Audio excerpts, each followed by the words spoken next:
अनन्य चिंतन, अनन्य चेता सततम। पकड़ो इस बात को।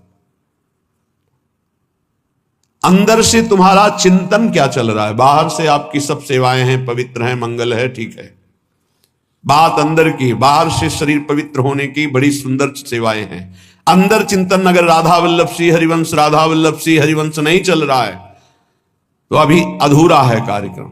एक टांग केवल कैसे चला जाता है जानते हो? देखते हो कितने कष्ट पर चलते हैं। दो टांगों से कितनी आराम से चला जाता है। दो पंखों से पक्षी आकाश की यात्रा करता है। ऐसे ही शरीर से सेवा और मन से सुमिरन, इन दोनों से अध्यात्म की ऊंचाई पर पहुंचा जाता है। यदि शरीर से सेवा नहीं तो मन के सुमिरन में आप जो लगे हुए हैं उसमें संपूर्णतः आप नहीं लग पाएंगे। सेवा की अत्यंत आवश्यकता बड़े बड़े सिद्धों ने की। अगर शरीर सेवा में लगा, मन सुमिरन नहीं, तो सेवा में आप टिक नहीं पाएंगे, आपकी वासनाएं गिरा देंगी आपको। दोनों अत्यंत आवश्यक है, शरीर से सेवा और मन से सुमिरन। चाहे गृहस्थ हो, चाहे विरक्त हो, अपनी अपनी पद्धति, निवृत्ति मार्ग परक सेवा, प्रवृत्ति मार्ग परक सेवा। जो शरीर से सेवा और मन से सुमिरन करते हुए एक ही मांग करता है कि मेरे सेवा और सुमिरन में कभी बाधा ना पड़े, ना ही लोक ना परलोक, ना निमादि सिद्धियां, ना मान सम्मान, मुझे कुछ नहीं चाहिए, वही भगवत प्रेम को प्राप्त करता है। भगवत प्रेमी में भगवत चिंतन के सिवा, भगवत प्रेम के सिवा कोई मांग नहीं रहती।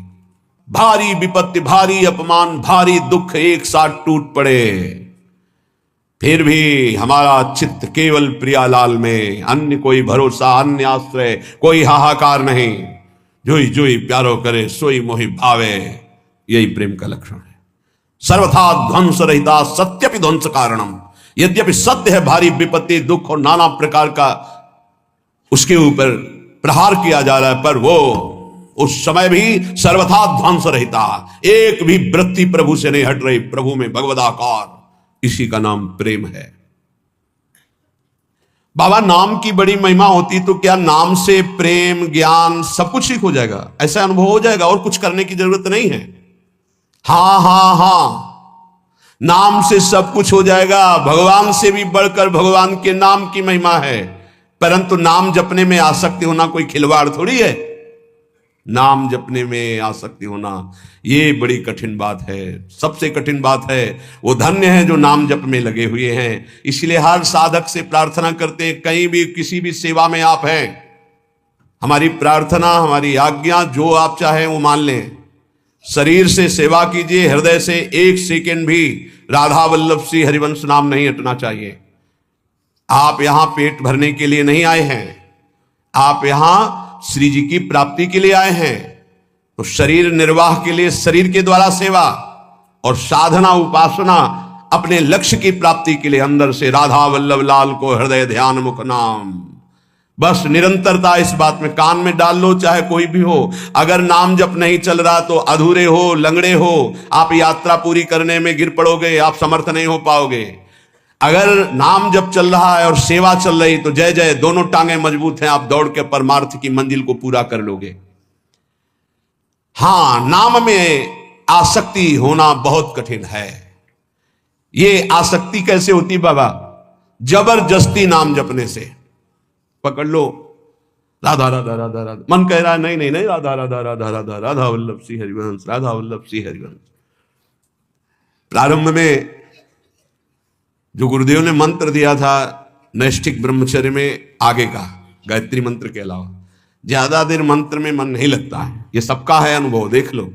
ज्यादा देर मंत्र में, मंत्राकार वृत्ति तो बहुत अभ्यास की सिद्धि पर होती है। तो गुरुदेव भगवान पधार गए थे 2 वर्ष बाद ही, जो ही हमको दीक्षा मिली। 2 वर्ष बाद वयोवृद्ध बड़े भजनानंदी महापुरुष अंतर्ध्यान, तो हमने कभी माना ही नहीं कि हमारे गुरुदेव पधार गए। समाधि जहां बनाई गई थी, आज भी वहीं बनी हुई है, तो पीछे बिल्व का विशाल वृक्ष था, बस समाधि के पीछे बैठ जाते। अब मन को हमें नाम में, मंत्र में लगाना है, तो शाम्ब सदाशिव, शाम्ब सदाशिव, शाम्ब सदाशिव, शाम्ब सदाशिव, 6 घंटे 8 घंटे ऐसे ही पूरा दिमाग गरम, पूरा साय मच जाता, शाम्ब सदाशिव, शाम्ब सदाशिव। हमको माला की गणना से मतलब नहीं रहा आज तक आपको, वो केवल गायत्री मंत्र में रहा जो गुरुदेव ने आज्ञा की थी कि इतने अनुष्ठान करना है। बकाया हमारा लक्ष्य गुरुदेव की कृपा से ही बना था, हर समय हमें प्रभु से जुड़े रहना है, कभी मंत्र में, कभी नाम में, कभी। अब जो शैव उपासना थी, 50 बार इस स्तोत्र का मानसिक होता था। नमामि समीसान निर्वाण रूपम विभुम व्यापकम ब्रह्म वेदस्व। नमामि समीसान निर्वाण रूपम विभुम व्यापकम ब्रह्मवेद स्वरूपम निजम निर्गुणम निर्विकार। बस शब्दों का चिंतन, एक एक शब्द का चिंतन। तब ऐसे लगता, वायु चलती तो लगता मेरे महादेव मेरा आलिंगन कर रहे, शिव शिव शिव शिव, हर हर हर हर। ऐसे हृदय की तरंगे भगवदाकार वृत्ति में परिणित होने के लिए जिद्दी स्वभाव, हट करके उसमें लगना। बाबा कह रहे हैं नाम में आसक्ति कैसे होती? हठ पूर्वक नाम जप करने से। माला में मन नहीं है तो धर दो माला, शुरू कर दो, राधा राधा राधा राधा राधा राधा राधा राधा राधा राधा। भन, जैसे वो भृंगी नाम का कीड़ा दूसरे कीड़े को भ्रंग ऐसे करके भृंगी बना देता है, हम अपने मन को कृष्णाकार करते हैं, भगवदाकार करते हैं। 1 घंटे 2 घंटे 4 घंटे लगे। जब हम कीर्तन में देखते उत्साह पूर्वक कीर्तन, एक अद्भुत आनंद की उत्पत्ति होती। खुद आप देखिएगा जब आपके गले की नसें फूलने लगे, हाँ वैसे लड़ाई हो तो मोहल्ला जानेगा, कीर्तन हो तो बारावा जाना मुश्किल हो जाए। ऐसा नहीं होना चाहिए। उच्च स्वर स्तंभद सर्वदैव, ऊंचे स्वर से भगवान नाम कीर्तन करें। आपसे सत्य कहते हैं, क्यों ये बोल रहे हैं? क्योंकि विश्वास की कमी है, इसलिए महापुरुष कसम पूर्वक सत्य पूर्वक ऐसा बोलते हैं। यदि आपको संसार की आसक्ति नष्ट करनी है, दुखों से पार जाना है, तो आप नाम जप में लग जाओ और नाम जप में जबरदस्ती लगकर आसक्ति पैदा कर लो नाम की। बिना नाम की आसक्ति के काम नहीं चलेगा। सच्ची आसक्ति नाम में हो जाए, बस अपने आप आनंद मगन रहेंगे। नाम चल रहा है ना, आनंद मगन रहेंगे। बड़ी बड़ी दिव्यताएं नाम जप में हुई। महर्षि तुकाराम जी महाराज एकांत मंदिर में बैठे हुए, विठ्ठल विठ्ठल विठ्ठलाम, केशव विठ्ठल विठ्ठल विठ्ठलाम, माधव विठ्ठल विठ्ठल। वीर शिवाजी दर्शन करने आए। कोई सैनिक नहीं, क्योंकि मर्यादा ऐसी होती है, अपने पदाधिकार का अभिमान प्रदर्शन विज्ञजन नहीं करते हैं। वो बड़े बड़े सब संगीन लिए हुए उनके साथ, वो साधारण धोती कुर्ता और एक पाग बंधी हुई और 2 अंगरक्षक बिना किसी अस्त्र शस्त्र के ऐसे ही नंगे पैर वहां पहुंचे, पाग उतारी, प्रणाम किया, बैठ गए। तुकाराम जी ने आंख खुलकर देखा, शिवाजी बैठ, बस 2 पार्षद। बाहर 1-2 गुप्तचर गुप्त रूप से, क्योंकि उस समय बहुत ही संकटपूर्ण स्थिति थी, दर्शन करने गए थे। नाम कीर्तन की मस्ती तो बैठे रहे।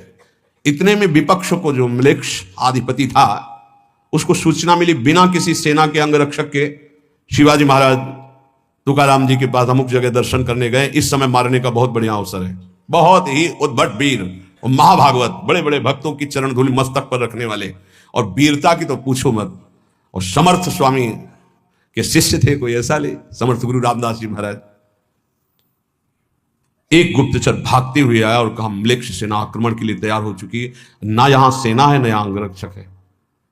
शिवाजी जानते थे नाम की महिमा, क्योंकि भक्तों का संकट, बिल्कुल कोई डर नहीं। वही प्रीति का क्या लक्षण? विध्वंस की उपस्थिति होने पर भी विध्वंस रहता।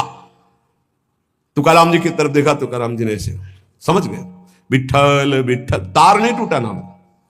इतनी देर में घोड़ों की टाप गूंजने लगी, आसपास पूरा मंदिर म्लेच्छों की सेना ने कवर कर लिया और सेनाधिपति अंदर प्रवेश हुए, नंगी तलवार हाथ में लिए। केवल विठ्ठल विठ्ठल तुकाराम जी कर रहे हैं, बस कोई नहीं। पूरा मंदिर खाली, सामने चौड़े पे बैठे हैं वीर शिवाजी और 2 अंगरक्षक, कोई नहीं दिखाई। वहीं से आवाज लगाई कि हुजूर यहां तो कोई नहीं है, गलत सूचना मिली, छान मारो पूरा मंदिर। पूरा छान आ गया, कोई नहीं। बोले वापस चलो, फिर सूचना गलत रही, वापस सेना चली गई। तब बोले शिवाजी कि प्रभु ये क्या था? बोले विठ्ठल के नाम का चमत्कार था, विठ्ठल के नाम का चमत्कार। एक बार दोनों महापुरुष श्री नामदेव जी और श्री ज्ञानदेव जी महाराज ब्रजमंडल की यात्रा में, प्यास लगी तो विनोद में अपनी सिद्धि का प्रयोग किया। ज्ञानदेव जी महाराज बड़े सिद्ध महापुरुष, उन्होंने बहुत सूक्ष्म रूप धारण किया और कुएं में जाकर जल पीकर आ गए और नामदेव जी से कहा हम तो पी आए। नामदेव जी से कहा आप, उन्होंने कहा आपके चरणों के प्रताप से पानी यहीं आ जाएगा। विठ्ठल विठ्ठल विठ्ठल विठ्ठल, जैसे नाम उच्चारण करे कुआं का पानी ऊपर बढ़ रहा है, सामने से कुआं के पानी की धार ऐसे बहने लगी। विठ्ठल विठ्ठल, आपको तो सूक्ष्म से धारण करके जाना पड़ा। नाम के बल से कुएं का पानी, ये आश्चर्य की बातें नहीं है। नाम सर्वाश्चर्यमय है। नाम बिल्कुल जिनको विश्वास होगा। ये जो आप देख रहे हैं ये डायलिसिस शरीर को नहीं देख रहे हैं, ये राधा नाम का प्रताप देख रहे हैं। आपसे सच्ची कहता हूं, ये हमारी तपस्या नहीं, हमारी साधना नहीं है, ये हमारा शरीर नहीं है, ये हमारा कोई महत्व नहीं है, ये मेरी लाडली के राधा नाम का प्रताप है। जब तक सुनवाना चाहती है तो बैठे बैठे दहाड़ रहे हैं, और जिस दिन सुनवाना ना चाहेंगी तो जैसे पुराना मकान ढह जाता है ऐसे ढह जाएगा। अर्जुन जी जब युद्ध समाप्त हुआ तो भगवान से कहा उतरिए प्रभु, क्योंकि पहले सारथी उतरता फिर रथी। तो भगवान ने कहा आज मैं पहले नहीं उतरूंगा, आज आपको उतरना पड़ेगा। तो उनका प्रभु आज तक का नियम रहा है, क्योंकि सखा भी है ना, इस पहले सारथी उतरे तो बोले अर्जुन पहले तुम उतरो, जो मैं आज्ञा कर रहा हूं, इस समय मैं आज्ञा कर रहा हूं। तो अर्जुन सीरियस समझ गए कि भगवान जो आज्ञा, सब तुरंत उतर पड़े। और जे भी भगवान हटे तो पूरे रथ में आग लग गई। बोले प्रभु ये क्या, बड़े बड़े दिव्यास्त्र नहीं जला सके, वो आज युद्ध की समाप्ति। बोले हाँ, मेरे संकल्प के द्वारा हर दिव्यास्त्र अपना प्रभाव दिखाकर नष्ट हो जाए, लेकिन आपके रथ को मेरे संकल्प रूपी कवच ने बचा रखा था। आज युद्ध पूरा हुआ और आज मेरा संकल्प हटा तो भस्म तो कब हो चुका था। तो जिस शरीर को आप देख रहे हो ये नष्ट कब हो चुका था। इसमें केवल राधा नाम प्रताप है, वो कोई चमत्कार इससे केवल नहीं माना जाता कि ऐसा नहीं, अतुलित बल है, असीम आश्चर्यमय है राधा नाम। आपको जो राधा नाम सुनने को मिल रहा है, जपने को मिल रहा है, श्री कृष्ण की अपार कृपा से हो रहा है। आप समझिएगा, कुछ भी नहीं दुर्लभ, कर तुम अकर तुम अन्यथा कर तुम, सर्व समर्थ, प्रभु को अधीन कर लेने वाला प्रभु का नाम है। इसलिए कह रहे, जब नाम में सच्ची आसक्ति हो जाएगी तो आप फिर इसकी महिमा खुद देखेंगे। सर्वाश्चर्य में, सर्वाश्चर्य में, अपने बस की बात नहीं है, सच्ची मानिएगा। महाराज एक और संशय है कि जब साधारण पतिव्रता अपने पति का वियोग होने पर शरीर नष्ट कर देती है, तो फिर प्रेमी जनों को अपने आराध्य देव की अनुभूति ना होने पर वो शरीर क्यों नहीं छोड़ देते। साधारण प्रेमी शरीर छोड़ दे, फिर ये तो भगवत प्रेमी, इनके शरीर क्यों बने रहते हैं, ये क्यों वियोग में शरीर क्यों नहीं नष्ट कर देते। जैसे गोपीजन, बाबा का उत्तर, तो क्या इनका प्रीतम अनित्य समझे हो क्या। अनित्य एक देशी होता है, नित्य सर्वत्र विराजमान होता है। बहुत सुंदर उत्तर दिया। क्या इनके प्रीतम को अनित्य समझे हो क्या। प्रेमियों के प्रीतम अनित्य थोड़ी है, अनित्य मतलब नाशवान। नाशवान एक देशी होता है। सच्चिदानंद बपू हर कण में विराजमान रहता है, अपने में विराजमान, बाहर विराजमान, भीतर बाहर सब। बहिरंतश्च भूतानाम अचरम चरमेउच दूरस्थम चांतिके च तत्। वो दूर भी है, वो नजदीक भी है, वो बाहर भी है, वो भीतर भी है, चर अचर में सर्वत्र।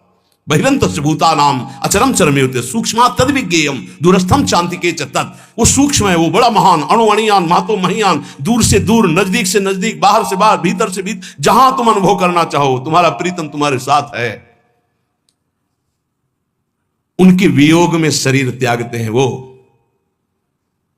जो प्रेम में कमजोर होते हैं। गोपिका समर्थ प्रेमी है, वो अपने इष्ट के इशारे को समझती है, इसीलिए वो शरीर रखकर उनके प्रेम में विकल रहती है। फिर आप समझो, एक श्री कृष्ण मथुरा में बैठे थे, एक हर गोपी के पास श्री कृष्ण थे। उद्धव जी ने अनुभव किया, हर गोपी के पास श्री कृष्ण। बाहर से वियोग दिखाई दे रहा है, लेकिन हर गोपी को श्री कृष्ण के सानिध्य का अनुभव हो रहा है। कैसे उनका शरीर छूटे। कोई उनके प्रीतम अनित्य है क्या। और प्रेमी वही होता है जो अपने प्यारे की इच्छा का अनुगमन करे, प्यारे जो चाहते हैं। प्रीतम की प्रसन्नता ही प्रेमी का जीवन होता है। प्रीतम की प्रसन्नता है शरीर रखकर मेरे प्रेम में आह्लादित रहो, डूबी रहो, विरह में डूबो। तो गोपी जन प्रसन्नता पूर्वक दुस्सा विरहानल का आदर करते हुए स्वीकार किए हुए हैं। ऐसे महान प्रेमी जन प्रभु की इच्छा का अनुगमन करते हैं।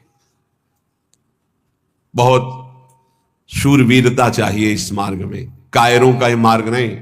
जरा सा विपत्ति आई भाग पड़े, जरा सा विपत्ति आई अश्रद्धा हो गई भगवान पे, हे भगत नहीं, ये धंधे हैं, स्वार्थी है, वाणिज्य है, ये प्रेम नहीं है। ये हमें जरा सा विपत्ति अपमान हुआ, भगवान से अश्रद्धा हो गई, क्यों अपमान दिलाया? नहीं, अपने प्रीतम माना देह को, देह संबंधियों को, भोगों को, और भगवान को माना साधन। आप हमारा काम बना दीजिए। आप जरा सा विक्षेप पड़ा अपनी मनोकामना में, कोई भगवान नहीं, नास्तिकता आ गई। ये भक्ति है, ये प्रेम है, ये मोहब्बत है अपने प्रीतम प्रभु से। लौकिक मोहब्बत में प्राणों की बलि दे देते हैं। दो शरीरधारी परस्पर प्यार करते हैं, वास्तविक आसक्ति हो जाए तो उनके बिछुड़ना संभव नहीं। वो शरीर त्यागना संभव हो सकता है लेकिन बिछुड़ना नहीं। आप सच्चिदानंद से प्यार करते हैं, आप सच्चिदानंद अनंत ब्रह्मांडों की प्रीतम से प्यार करते हैं और आप थोड़ा अपमान नहीं सह सकते। ये प्रेम है? नहीं नहीं, ये प्रेम नहीं। देशभक्तों ने वंदे मातरम कहकर फांसी का फंदा चूमा और जैसे ब्याह का जयमाला डाला जाता है ऐसे पहन के झूम गए, वंदे मातरम जय हिंद बोलकर फांसी के फंदे में लटक गए। तेरे को लटकाना क्या, मैं खुद लटक रहा हूं। अपनी मातृभूमि के लिए प्राणों का बलिदान हंसते हंसते दे दिया। जब देखा शत्रु बंदी बना देंगे तो चंद्रशेखर आजाद जी ने अपने को शूट कर दिया। आखिरी गोली अपने लिए रखी, इन दुष्टों के हाथ नहीं, जब तक जीवित रहूंगा इनका नाश करूंगा। देशभक्ति, ये काम, क्रोध, लोभ, मोह, मद मत्सर, अनुकूलता, प्रतिकूलता, निंदा, स्तुति, मान, अपमान, ये हमको गिरा दे और हम भगवान के दास हैं, समझ में नहीं आया। सर्वथा ध्वंस रहिता सत्य भी ध्वंस कारण है। सर्वथा उसके ऊपर सारी विपत्ति, नाना प्रकार की सुख सामग्री एक साथ टूट पड़े तो भी ध्वंस रहता। राधा राधा राधा राधा, शरीर नष्ट कर सकते हो, मुझे नहीं।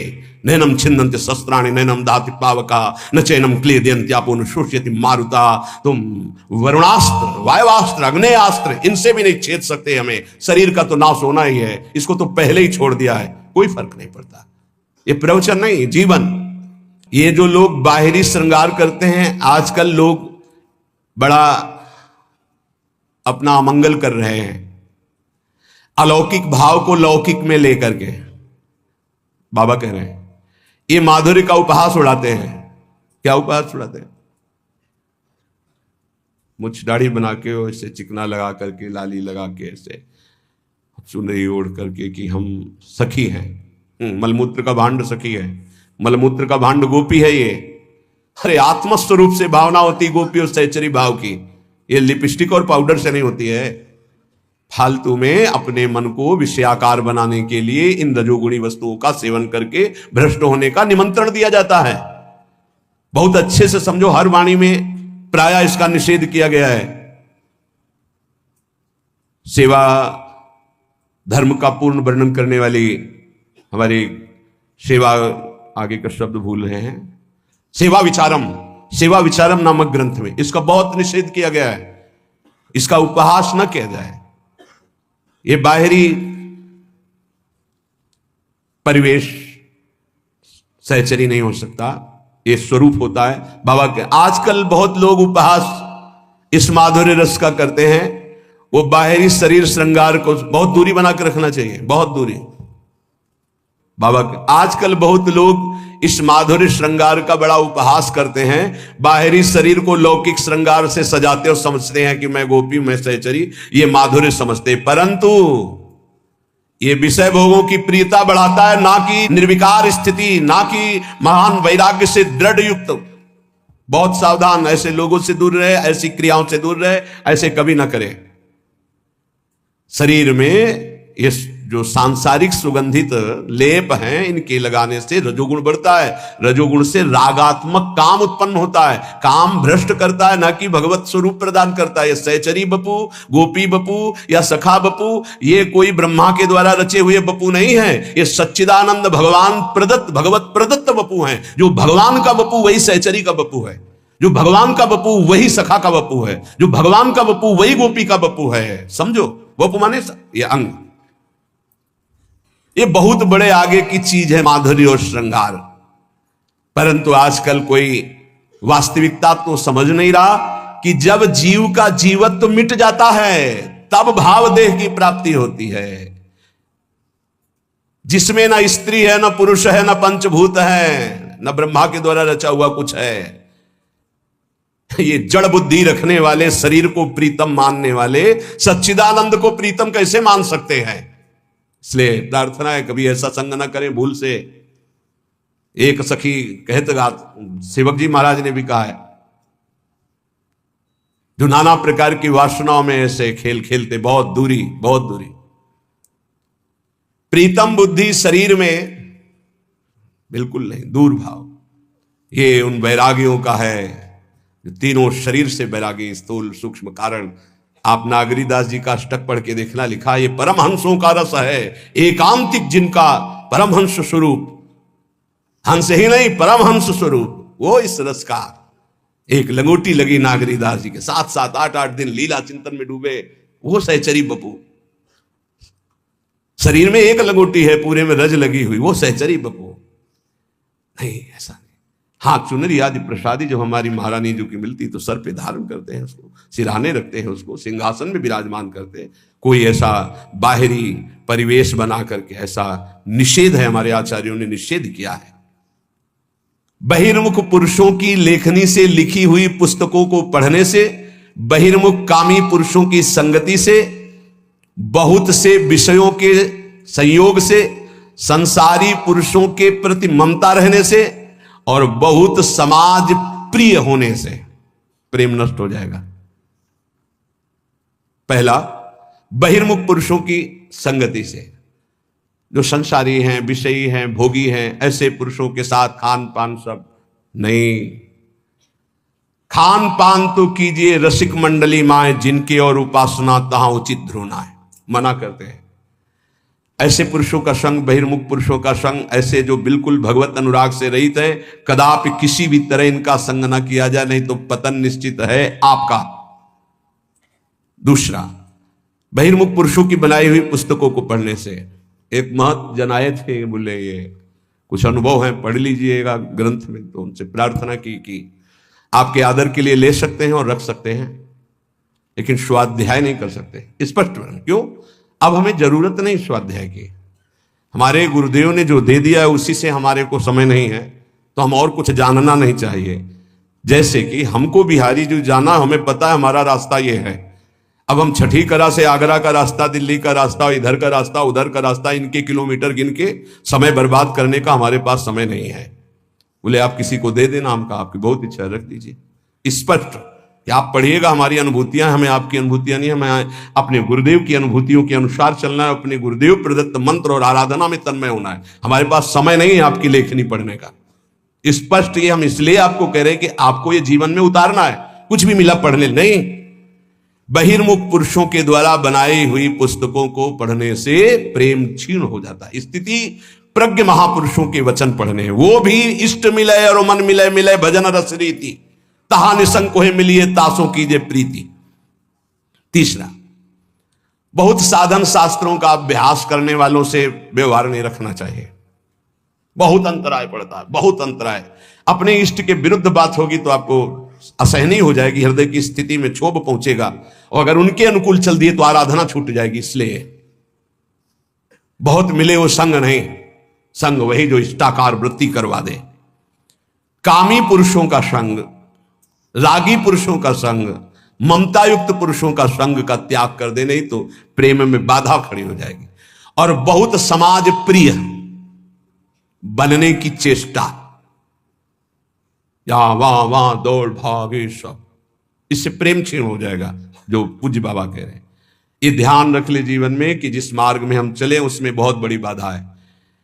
बहिर्मुख पुरुषों की संगति, बहिर्मुख पुरुषों के द्वारा रची हुई बनाई हुई पुस्तकों के पढ़ने से, बहुत से साधनाभ्यासी शास्त्राभ्यासी इनका संग करने से, और कामी पुरुषों के संग से, और समाज प्रिय बनने की लालसा से साधन मार्ग छूट जाएगा, भजन मार्ग छूट जाएगा, प्रेम में कमी आ जाएगी। तो प्रेमी को कब तक भजन करना चाहिए? जब तक पांच भौतिक शरीर छूट न जाए तब तक, चाहे वो स्मृति में तन्मय होकर छूट रहा है, देह भाव विस्मृत, या वास्तविक मृत्यु आ गई है, तब तक।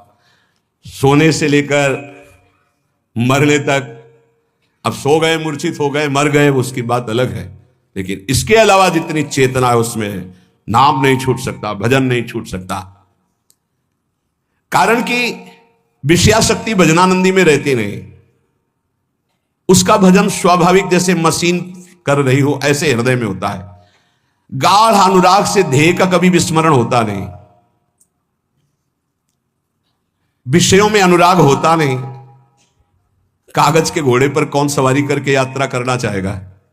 जो बालक होगा, अज्ञानी होगा। ऐसे ही ब्रह्मा के रचे हुए सब कागज के घोड़े हैं, मायाकृत।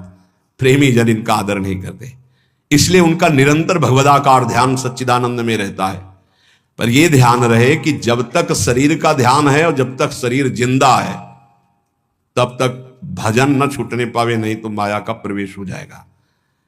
अंतिम श्वास तक निरंतर भजन तो प्रेमी अपने प्रेमास्पद प्रभु को प्राप्त कर लेता है। नियम ये कि जीते जी चाहे सिद्ध ही हो जाए तो उनका स्वाभाविक भजन होता है, और साधक का तो यही प्राण है भजन। अपने जीवन को भगवत चरणारविंद में अर्पित करके निरंतर नाम जप का ऐसा अभ्यास करो, कोई वस्तु व्यक्ति स्थान तुम्हारे नाम जप को छुटा ना पावे, भारी से भारी संपत्ति या विपत्ति भजन को रोक ना पावे। यही साधना है। आप लोग बड़े भाग्यशाली हैं जो पूर्ण संसार का त्याग करके श्रीधाम वृंदावन का आश्रय लेकर प्रिया प्रीतम की प्राप्ति के लिए। इसलिए दो प्रार्थनाएं, सेवा शरीर से निरंतर जो भी हो रही है वो प्रभु को अर्पित करते हुए, और अंदर से निरंतर भजन करते हुए। हमारा सोना निरंतर, हमारा शयन भी सेवा है, क्योंकि हम 4 घंटे 5 घंटे शयन करते हैं, इंद्रियां फिर स्वस्थ होती है, फिर सेवा में लगते हैं। हमारा शौच स्नान जाना भी सेवा के अंतर्गत ही है, क्योंकि शौच स्नान करके तिलक धारण करके हम फिर सेवा में उपस्थित होते हैं, वो भी एक सेवा का अंग है। हम निरंतर सेवा और सुमिरन में रहे, हमको और कोई सिद्धि नहीं चाहिए। इसी से सब लाभ प्राप्त हो जाएगा, सब अध्यात्म की भूमिकाएं जागृत हो जाएंगी। शेष चर्चा आगे। श्री राधा वल्लभ लाल की।